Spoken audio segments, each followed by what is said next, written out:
In today's video, I'm going to teach you how to build a swing trade scan in Tradingview using the updated 2025 layout. We'll start right from the main charting screen. At the very top, look for the toolbar and click Products. This is where Tradingview groups most tools you'll use. From the drop-down, hover over Screeners and select Stock Screener.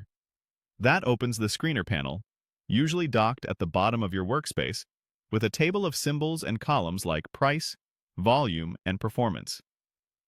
Now let's focus the list. Click Filters. This is the control center for narrowing down symbols so you can quickly spot swing setups instead of wading through thousands of tickers.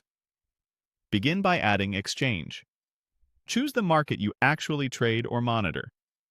Keeping your scan tied to a specific exchange helps keep data consistent and reduces noise, especially if you're filtering for stocks that trade during your local market hours. Next, add price and set the price range that fits your plan. For swing trading, many people avoid ultra-low-priced names because they can be erratic, but the right range depends on your risk tolerance and account size. The idea is to target stocks that move enough to create opportunity without being so volatile they're hard to manage. Add volume and specify a minimum average volume. Liquidity matters. A healthy baseline helps ensure tighter spreads and better fills when you enter and exit positions. Even a modest threshold filters out thinly traded tickers that can whip around on small orders. Now add moving average filters. Choose a condition like price above MA. This is a quick way to restrict your list to symbols in an uptrend, or at least trading with supportive momentum. Many swing traders look at shorter MAs for faster signals and longer MAs for broader trend context. Pick the setting that aligns with your strategy's rhythm.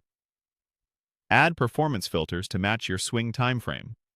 For example, you might look for stocks that have shown strength over the past week or month without being extended. The goal is to isolate names that are already moving in your intended direction while leaving room for a follow-through move. Review the filtered results in the screener list.